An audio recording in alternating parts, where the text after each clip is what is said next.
A woman saw a beggar crying in the street. She approached him to ask why he was crying, and what he told her broke her heart. The dawn covered the city with a pale light, filtering through the windows of the buildings like a silent reminder that another day had begun. Isadora Vallejos opened her eyes in the darkness of her room, feeling the same weight as always pressing on her chest. She didn't need to see the clock to know it was 6 in the morning. She had grown accustomed to waking up with an almost mechanical precision, as if her body already knew it had to get up without questioning. She sat on the bed and looked around.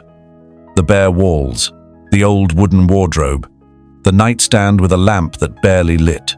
Everything in her home was functional, without traces of warmth or happy memories. There were no framed photographs, no ornaments that reflected any part of her personality. Only a bed, a couple of chairs, and a television she rarely turned on. She had built a silent, monotonous life, without surprises. But lately, that routine was beginning to feel unbearable. She sighed and stood up, walking to the kitchen to prepare her coffee. The days passed with the same exactness.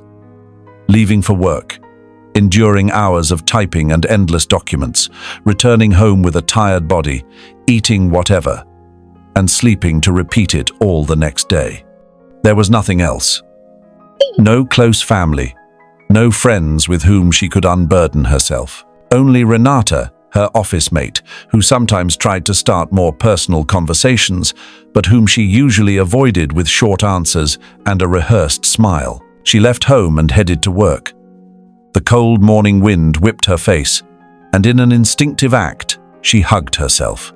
The city woke up with the murmur of street vendors, the roar of trams, and the comings and goings of people who, like her, walked without looking around, absorbed in their thoughts. At the company, the day dragged on longer than usual. Don Horacio Pereda, her boss, called her into his office at the last minute. With a serious expression, he informed her that the company was considering a staff reduction and that her position, despite her seniority, was not untouchable. "We have valued your performance, Isadora, but times are changing, and we need employees who adapt better to the new methods. For now, you're still here, but don't get too confident." She nodded in silence, feeling a knot in her throat. She didn't know if it was anger, helplessness, or fear. For more than 20 years, she had given her life to that place, sacrificing dreams and opportunities in the name of stability. And now, they told her it wasn't enough. She left the office with heavy steps, feeling an unknown vertigo. She had lived so many years believing her job was her only security, that now she didn't know what she would do if she lost it. She walked aimlessly for a few minutes until her instinct led her to the bank. It was the end of the month, payday, and she had to withdraw her salary. Although her mind was plunged into a whirlwind of thoughts, her feet guided her automatically to the ATM on the main avenue. Then she saw him. A man was sitting on the sidewalk, his back resting against the stone wall. He wore dirty, worn-out clothes, and his hair, tangled and grey, hid part of his face. It wasn't unusual to see beggars in that area, but what froze her blood was that he was crying. It wasn't a discreet or contained cry. His shoulders trembled and his breathing was ragged, as if he were going through unbearable pain. Isadora felt a shiver run down her back. She had never stopped to really look at people like him. It had always been easier to lower her gaze and keep walking. But something about that man forced her to stay there, motionless, unable to ignore him. She approached slowly, with the insecurity of someone who doesn't know if they're doing the right thing. "Are you all right?" she asked in a low voice, fearing her presence might be an unwanted intrusion. The man lifted his head slowly and, for the first time, she saw his eyes. They weren't those of just any beggar. There was something in them, a dark depth that conveyed more than sadness, as if they hid centuries of suffering. "I cry for humanity," he murmured in a hoarse voice. "I cry for those who only think about money and forget what really matters. I cry for those who live without lifting their eyes to the sky." Isadora felt her breath stop for an instant. The man's words weren't a simple complaint or a plea for coins. They were a sentence, a judgment that fell upon her with the weight of an undeniable truth. She opened her mouth to say something, but found no words. She took a step back, feeling a knot in her stomach.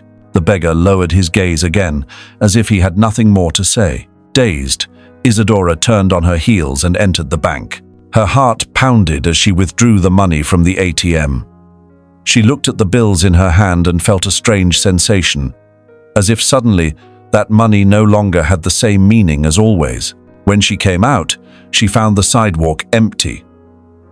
The beggar was gone. She looked around, searching for him in the crowd, but there was no trace of him. It was as if he had never been there. She stood still, feeling a chill run down her back. For the first time in a long while, something inside her had broken. The city roared around her, but Isadora could barely hear it. She walked aimlessly, her eyes fixed on the ground and the bills still in her hand, feeling that the world around her had lost its usual form. Her steps took her to her apartment, a space as silent and orderly as always, but that night it seemed emptier than ever. She collapsed onto the armchair without turning on the light and felt the echo of the beggar's words haunting her. I cry for humanity. I cry for those who only think about money and forget what really matters. I cry for those who live without lifting their eyes to the sky. She didn't know why those words had affected her so much. She had passed by beggars hundreds of times, ignoring their laments, their misery, their hopelessness. What was different about that man? Perhaps it was the way he had spoken, not with the plea of someone who begs, but with the certainty of someone who carries knowledge that others ignore. She stood up abruptly and crossed the room, feeling a discomfort she had never experienced before. She turned on the lamp next to the shelf, where she still kept some portraits of her parents. Angela and Edmundo Vallejos looked at her from a framed photo, both with the same peaceful expression as always. Her mother, with her hair tied up in a perfect bun, and her father, with his reading glasses and upright posture. Decent people, the kind who lived with discipline and order, never questioning whether there was something beyond routine. She wondered if they had felt the same as she did now, this sensation of having wasted entire years in a meaningless lethargy. They had worked their whole lives, had raised their only daughter with the best intentions, and when they died, they did so with the peace of those who believe they have fulfilled their duty. But were they truly happy? Or had they simply never allowed themselves to think of an alternative? Her thoughts carried her to another face from the past, one she had tried unsuccessfully to bury. Gaspar Echeverria. She remembered his confident smile, his way of speaking with a mix of irony and sweetness, the way he looked at her when he still believed there was something beyond the office walls. He had been her only love, or at least the only person who had ever made her feel something different from monotony. But he had left. He had gone with a "I'm sorry" and a promise to write her that he never fulfilled. She sighed and closed her eyes tightly. There was no point in thinking about the past. Her life was what it was, and there was no way to go back. But the discomfort remained, persistent, like a pain in her chest. The next day, when she woke up, she knew she had to return to the bank. She couldn't explain why, but the idea of seeing that beggar again consumed her. Maybe she wanted to prove to him that his words made no sense, that life wasn't as simple as he painted it, or perhaps she just needed to be sure that she hadn't imagined him. She arrived at the avenue shortly after noon and scanned the sidewalk with her eyes. She didn't see him. She walked to the newsstand and addressed the vendor, an elderly man with a half-smoked cigarette between his lips. "Excuse me, a few days ago I saw a man here, a beggar who was sitting by the ATM. He was crying. Do you know if he still comes around?" The vendor looked at her strangely before shaking his head.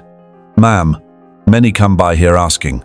But if he was crying, that's odd. Most don't even have tears left."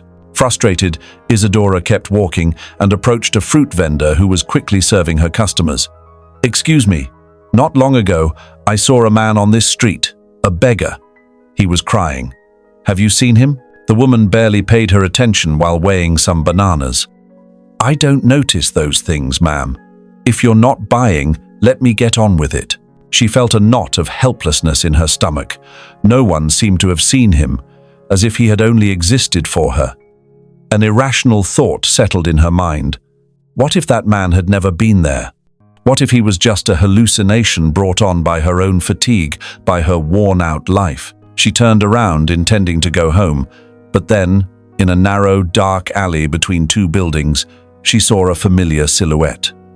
It was him. She approached cautiously. The beggar was sitting on the ground, hunched over himself, with his arms crossed over his chest and his gaze lost. This time he wasn't crying, but his expression was even more heartbreaking. He looked thinner, more consumed by something invisible. "It's you," she murmured without realizing. He raised his eyes, and his dark gaze met hers. There was no surprise on his face, as if he had been waiting for her. "You've come back," he said in a hoarse voice. She felt a shiver. Something in his tone unsettled her, as if it weren't simply a comment, but a statement loaded with meaning. "I wanted to see you again," she confessed, not knowing exactly why. The man watched her in silence before releasing a whisper she barely heard. "Sooner or later, everyone comes back." An icy wind swept through the alley, making her hug herself. For an instant, she felt trapped, as if that place weren't just a passage between buildings, but a crack in reality. "Who are you?" she asked, her voice barely a whisper. The beggar smiled, but it wasn't a joyful smile. It was a sad, resigned gesture, as if the answer she sought were too heavy to be spoken. "I am what you will be if you don't wake up in time." The air froze in her lungs. For the first time in her life, she felt true fear. The alley was narrow, dark, and reeked of dampness and neglect. Isadora felt a chill run down her back as she stood before the beggar, that broken-looking man whose gaze seemed to have pierced her like a knife. Her body trembled, not from the cold, but from the sensation of standing before something that escaped all logic. The silence between them stretched on. The beggar, with his tattered clothes and skin weathered by sun and misery, kept his eyes fixed on her with an expression she couldn't decipher. He didn't seem frightened or surprised by her presence, but resigned, as if he had known from the start that she would return. "I am what you will be if you don't wake up in time." The words kept echoing in her mind, trapping her in a vertigo of impossible thoughts. Her instinct screamed at her to get away, to turn around and forget it all. But there was something in that man that held her there, a dark magnetism that prevented her from moving. "What do you mean by that?" she asked, trying to stay calm, but her voice trembled with every word she spoke. The beggar lowered his gaze, as if what he was about to say weighed too much. "There was a time when I had a life," he murmured, in a dull tone. "I worked in an office like you. I had a routine, dreams, fears, the same ones you have now. And one day, I woke up and realized that my life wasn't really mine. It was a repetition, an empty cycle. But when I wanted to change it, it was already too late." Isadora felt a shiver run down her back. She swallowed with difficulty and looked around, as if expecting to find someone who could pull her out of that situation. But the alley was deserted. Only the two of them existed in that space, trapped in a conversation that didn't seem to belong to reality. "I don't believe you," she murmured, though her voice lacked conviction. The man smiled sadly. "I didn't believe myself either when I realized there was no way back." The air felt thick, charged with a tension she couldn't define. Isadora felt the urgent need to run, to get away from that place, to forget everything she was hearing. But part of her couldn't ignore what was happening. There was something terrifyingly familiar about that man, something she couldn't understand, but felt deep within her being. The beggar tilted his head, and his voice dropped to a whisper. "At first, you keep believing you still have time, that tomorrow will be different, that there will be another chance later. But the days go by, the weeks, the years, and one day you wake up and realize the chance is gone, that nothing is left of you, only a body that walks. a shadow that repeats the same movements until one day it disappears. A knot formed in Isadora's throat. Images swirled in her mind. The endless days at the office, the return to an empty house, the nights when she fell asleep feeling that something was wrong, but without being able to name it. "That won't happen to me," she said, but even to her it sounded like a lie. The man looked at her with infinite sadness. "That's what I said too." The wind blew hard, and a blast of cold air made Isadora take a step back. When she looked at the beggar again, he was simply watching her with the same calm resignation, as if he already knew what her fate would be. She felt that if she stayed there one more second, she would collapse.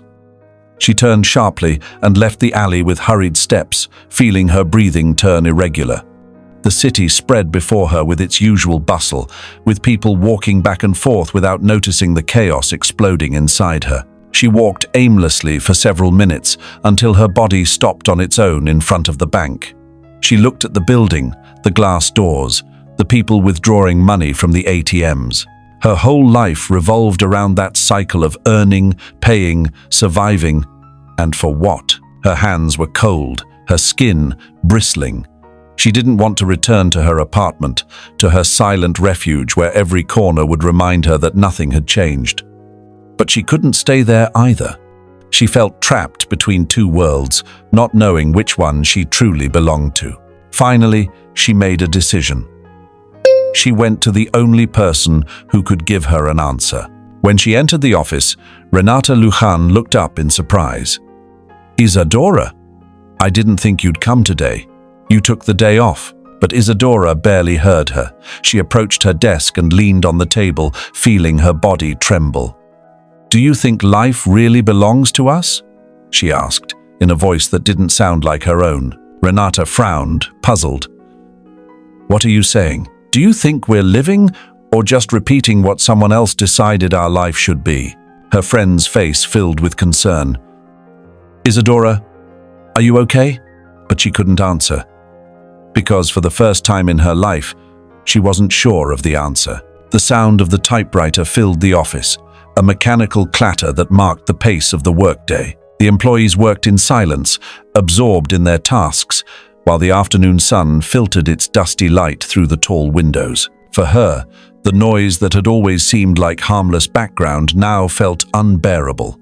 Each keystroke was a hammer blow in her skull, an infinite repetition that sank her deeper and deeper into the suffocating sensation that had haunted her since her encounter with the beggar. She hadn't been able to sleep the night before. She had tossed and turned in her bed, unable to silence the voice of that man who, with his somber gaze and his judgmental tone, had shown her a reflection of herself she didn't want to accept. The idea that her life could end in the same emptiness that consumed him was terrifying, but even more terrifying was realizing that, deep down, something in her knew those words weren't just a warning, they were a sentence. She struck the typewriter harder than necessary, feeling frustration rise up her neck. "Isadora, what's wrong with you?"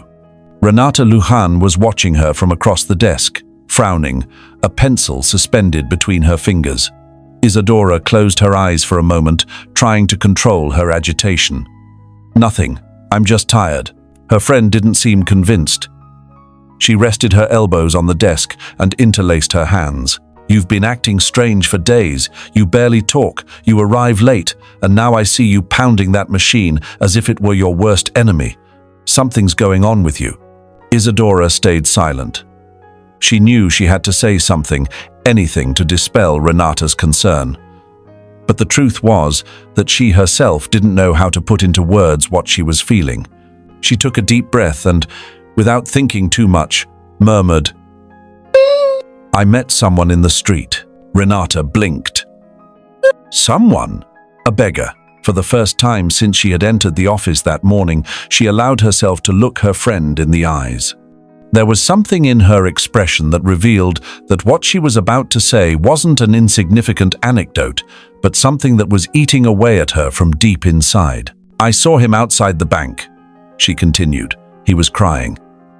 I went up to ask him why, and he told me he cried for humanity, for all of us. He said, we live like the dead, that we worry about money and forget what really matters. Renata watched her with a mix of disbelief and puzzlement. And that affected you so much? Isadora ran a hand across her forehead, as if trying to clear the fog, clouding her thoughts. It's not just what he said, she admitted in a low voice. It's how he said it.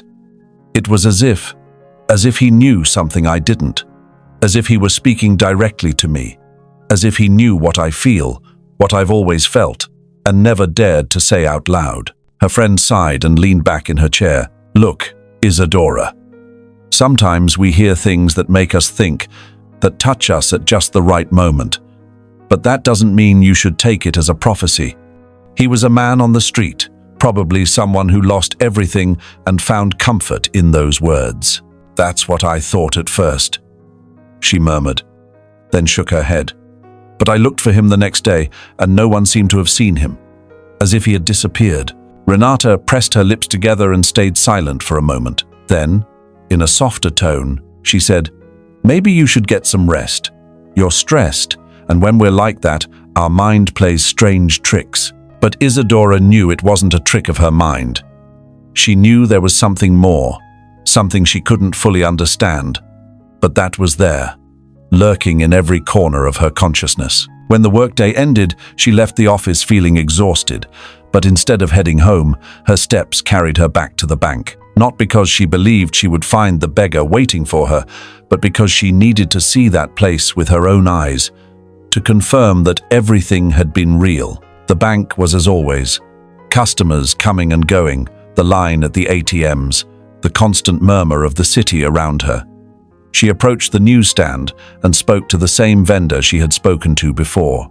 Are you sure you've never seen a beggar around here? An older man with a beard who was crying a few days ago. The man looked at her impatiently, flicking the cigarette between his fingers. I already told you, ma'am. I don't remember anyone like that. Frustrated, she kept walking and approached the alley where she had found Eustacio the last time. Her heart pounded as she advanced between the cold walls, with the absurd hope of seeing him there, waiting with the same resigned expression. But the alley was empty. She shut her eyes tightly. She felt ridiculous. Maybe Renata was right. Maybe she was tired, her mind overloaded, and that was why the encounter had engraved itself inside her with such intensity. But if it was all so simple, why did she feel that something inside her had cracked? That night, when she got home, she took an old notebook from a drawer and opened it on the table. She picked up a pen and wrote in a firm hand, Today I went back to the bank. There was no one. No one remembers seeing that man. And yet, his voice keeps haunting me. I don't know what's happening to me, but I feel I haven't been the same since I saw him. Something changed. Something inside me woke up. And although I try to ignore it, I know I won't be able to for much longer. To quote, she closed the notebook and rested her head in her hands. She knew her life would never be the same again. The sound of the clock on the wall marked 3 in the morning when Isadora woke suddenly, her body drenched in sweat and her heart pounding furiously in her chest. She didn't know what had shaken her from her sleep, but a sense of urgency ran through her from head to toe.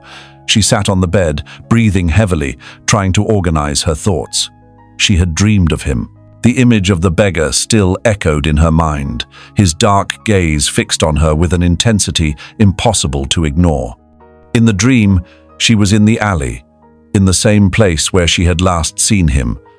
But something was different. There were more shadows, more cold, more emptiness. And then he had spoken with a voice that wasn't human, a harrowing murmur that seeped into her skin like poison. Do not look for me. It's already too late. She brought her hands to her face and squeezed her eyes shut. She didn't understand what was happening to her, but she knew she couldn't go on like this. She had spent days trying to find answers, trying to convince herself that everything she felt was the product of exhaustion or her own dissatisfaction with life. But she could no longer deceive herself. Something was happening. Without thinking too much, she got dressed and left the house, not caring that it was still dawn. The city slept under the dim light of the street lamps, and the streets, usually full of noise and movement, now seemed like a ghostly stage. She walked quickly to the avenue where the bank was, her stomach churning with anxiety. When she arrived, she stopped dead. The alley was empty. There were no footprints on the ground, no signs that anyone had been there. Darkness covered everything, making it seem deeper than it really was. She approached cautiously, feeling her skin prickle. "Eustasio?" she whispered, not knowing why she said his name. Only silence answered her. She stepped back, a shiver running down her spine. Something inside her told her she would no longer find him, that if there was anything of him in that place, only shadows remained. She walked to the newsstand and tapped lightly on the glass of the booth. The vendor, who was dozing with his head resting on the counter, startled and looked at her with annoyance. "Sir, I need to ask you again. Are you sure you've never seen a beggar on this street?" An older man, with a beard, always with a lost gaze. "He must have been here a few days ago." The man clicked his tongue and looked at her impatiently. "Ma'am, I already told you no. People come and go here. But no one cares about beggars. If there had been one regularly, I'd remember." His response felt like a blow. She nodded, but inside she felt something didn't add up. It was impossible that no one had seen him. She decided to try somewhere else. She walked to the corner grocery store and asked the clerk, a short man with graying hair who always had a cigarette between his lips. "Have you seen a homeless man around here?" He had a strange air about him, as if he knew things others didn't. The clerk stared at her before shaking his head. "No, miss. And if I had seen him, I'd tell you it's better to stay away. Those types bring nothing good." Isadora felt a weight in her chest.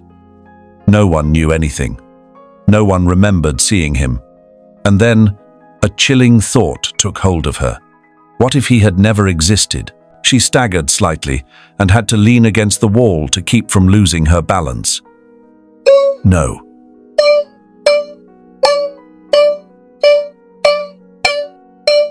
His words had been etched in her mind with a clarity impossible to erase. But then, why did it seem like the world had forgotten him? Dawn began to tint the sky a pale blue when she finally returned home.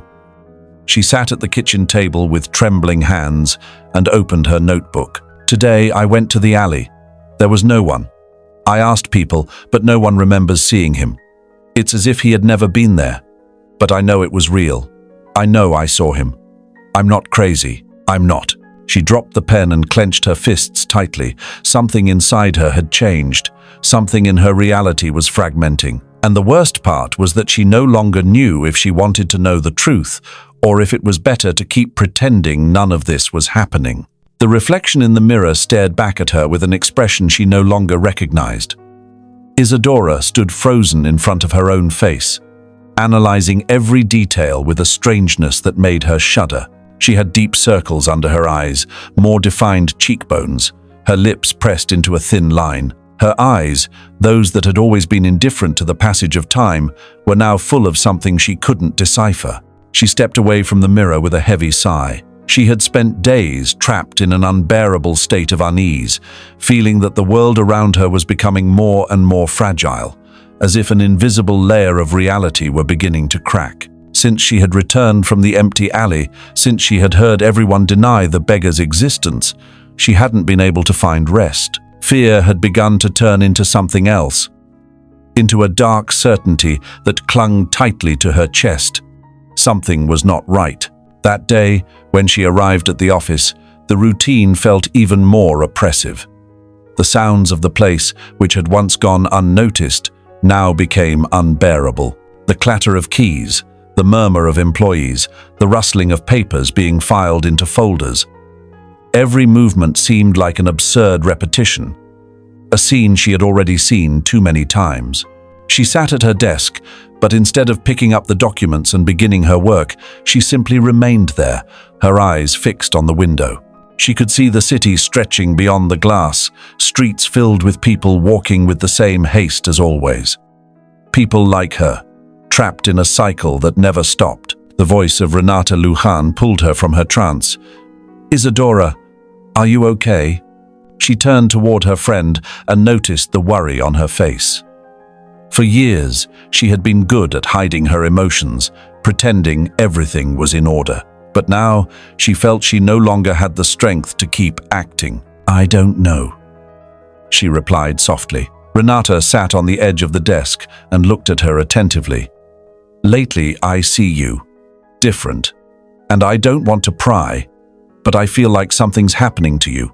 Isadora took a deep breath, trying to find the right words. She wanted to talk, to tell someone what she was living through, what she was feeling. But as soon as she opened her mouth, the beggar's voice echoed in her head with the same clarity as the day she had first heard it. "I am what you will be if you don't wake up in time." The words wrapped around her like an icy current. She stood up abruptly, feeling she needed to move, to get out of there before despair consumed her. Renata looked at her in bewilderment as she saw her grab her bag and head toward the door. "Where are you going?" She didn't answer. She simply left the office without looking back. She walked aimlessly through the city, her mind tangled in thoughts she couldn't untangle. Something inside her screamed that she had to do something different, break the cycle before it was too late. When she reached the bus station, she stopped in front of the board with the destinations and felt her breath quicken. She had never left the city. She had never taken a bus without a specific reason. Her life had been a succession of meticulously organized routines with no room for improvisation. But that day, she made a decision. She bought a ticket to a nearby town, a place she had barely heard of. The place didn't matter. The only thing that mattered was moving, leaving behind the space that suffocated her. When the bus departed, she leaned back in the seat and closed her eyes, feeling a strange mix of fear and relief. For the first time in a long time, she was doing something different. The trip lasted just over 2 hours. Upon arrival, she got off the bus and looked around. The town was small, with cobbled streets and houses whose colors had been aged by time. There was an open-air market in the central square, and the aroma of freshly baked bread floated in the air. She began to walk aimlessly, letting her steps guide her. She stopped in front of a bakery and decided to go in. The place had a cozy air, with shelves full of golden loaves and sugar-covered pastries. She approached the counter, and the woman who attended her smiled kindly. "Good morning. What can I get you?" Isadora hesitated for a moment before answering. "Something you recommend? I'm not from here." The woman nodded and placed a warm loaf in a paper napkin. "This is the best. I'll give it to you fresh from the oven." She took the bread and left the shop, feeling the warmth of the food in her hands. She walked to a bench in the square and sat down, watching the comings and goings of the town's inhabitants. She ate slowly, savoring the taste as if it were the first time she had tried something so simple. And then, while watching the landscape, while feeling the wind play with her hair, while letting the sun caress her skin, something inside her broke. She didn't understand why, but she began to cry in silence. Maybe it was the accumulation of everything. The anguish, the despair, the sensation of losing her mind. Or maybe it was the relief of having escaped, of having done something for herself. She didn't know. But in that moment, sitting in an unfamiliar square, with the aroma of bread and damp earth surrounding her, she felt for the first time in a long while that something inside her was awakening. And though she still didn't understand what it was, she knew there was no turning back. The sun was beginning to set when Isadora rose from the bench in the square. Her eyes were still wet, but she did nothing to dry them. She had spent so much time repressing what she felt that crying seemed like an act of rebellion, a challenge against the woman she had been all her life. She walked slowly through the town, feeling the crunch of the cobblestones beneath her shoes. She had no plan. She didn't know how long she would stay there. The only thing she knew was that she didn't want to return. She approached a shop and bought a notebook and a pen.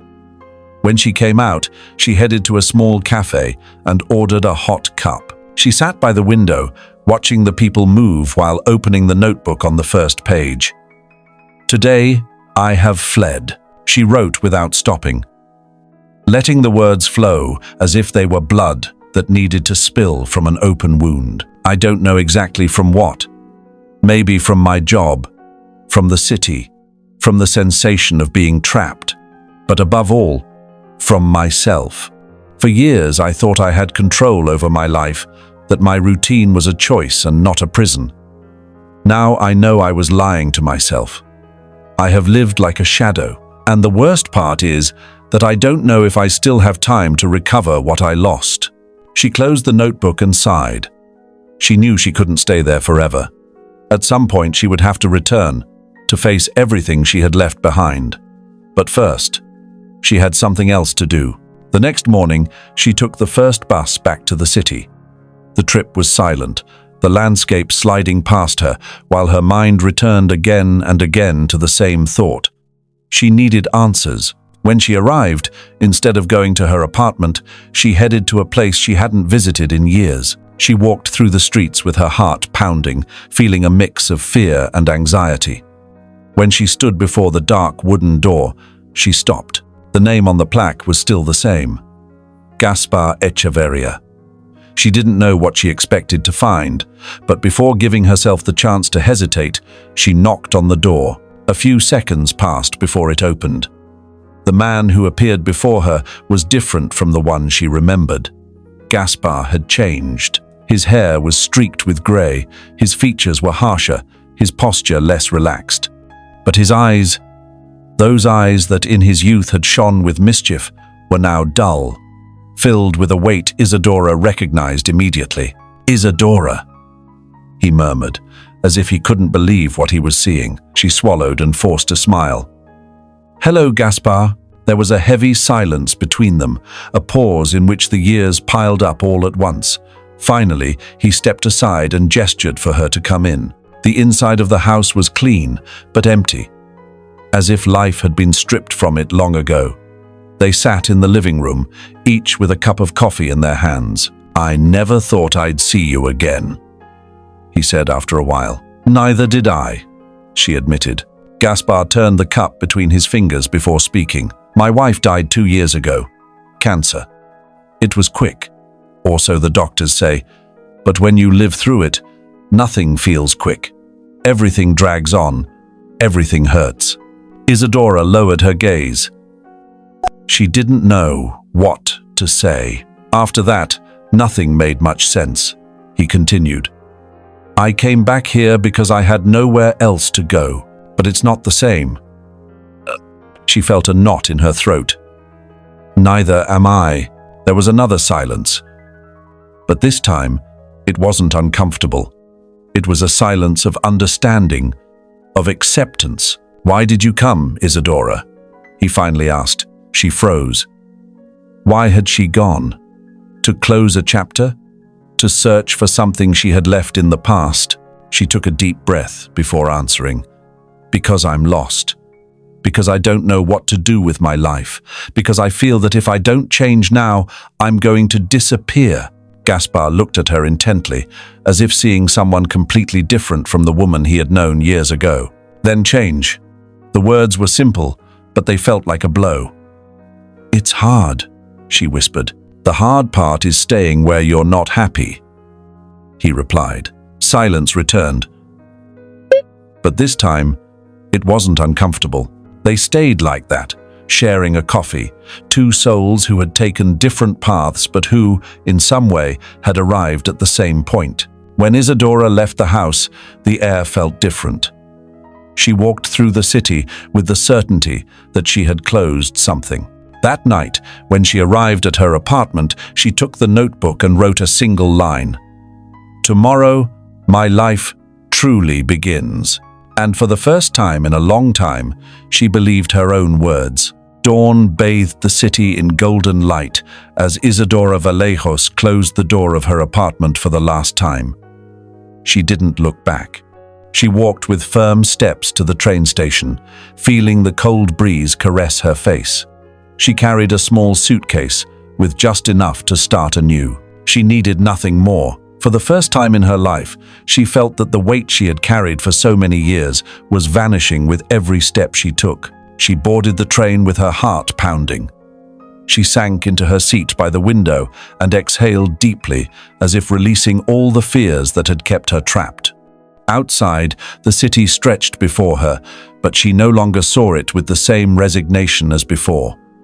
Now, it was a closed chapter, a place that no longer defined her. The train began to move, and with it, a sensation of vertigo ran through her from head to toe. It wasn't fear. It was excitement. When the city streets were left behind and the landscape turned into meadows and mountains, Isadora closed her eyes for a moment. She thought of everything she had lived through in recent months, of the collapse of her routine, of the beggar whose words had shaken her to the core. She never saw him again, but she no longer needed to. His words had fulfilled their purpose. She allowed herself to remember Gaspar as well. Their meeting had shown her that the past could not be recovered, but it could be understood and accepted. There was no resentment left, only a mutual recognition of what they had been and what they no longer were. He had made his choice. Now it was her turn. When the train neared its destination, the excitement turned into something deeper. The sea appeared on the horizon. For an instant, she held her breath. She had dreamed of that moment for years, but had never done anything to reach it. Now, there it was, stretching before her with an immensity that stole her words. When she got off the train, the smell of salt enveloped her completely. She walked slowly to the shore, feeling the wind toss her hair. She took off her shoes and let the sand sink beneath her feet. The water, cold and alive, kissed her ankles, and a laugh escaped her lips. A genuine, liberating laugh. She stayed there, gazing at the horizon, feeling each wave, each gust of wind, each beat of her heart as something new and marvelous. It had taken her too long to get there, but it no longer mattered. For the first time in her life, she was free. The sound of the waves crashing against the shore was hypnotic, an eternal ebb and flow that seemed to whisper to her that everything in life was in constant motion. Isadora stood facing the sea, the salty breeze caressing her face and the cold sand sinking beneath her feet. She had spent her whole life dreaming of this moment, but she had never believed she would truly live it. Now, here she was, not as the woman she once was, but as the one who finally dared to be. The sky began to tint with shades of orange and pink as the sun descended on the horizon. She watched the spectacle with an unfamiliar calm, as if her soul, which had been caged for so long, was finally breathing in freedom. She thought of the Isadora who had wandered aimlessly through the city, of the woman trapped in a suffocating routine, of the person who believed life was only about working, saving, and surviving. That Isadora no longer existed. She remembered the beggar, Eustacio, and felt a knot in her throat. His presence had been fleeting, almost unreal, but his impact on her life was greater than that of anyone else. He had shown her a reflection of herself she didn't want to see, had given her a warning she had almost ignored. Now she understood what he meant. I am what you will be if you don't wake up in time. She had been on the verge of becoming a ghost in her own life. But she woke up. She thought of Gaspar, of the conversation they had, of his contained sadness. Everyone had their own path, and he had chosen his. She couldn't save him, just as no one could save her until she was ready to do it for herself. She took a deep breath and pulled her notebook from her bag. She sat on the sand and opened it to the last blank page. For a moment, she just stared at the paper, feeling that words weren't enough to describe what she felt. But then, she let her hand move freely. Today, I understood that life was always there, waiting for me. It wasn't the world that trapped me.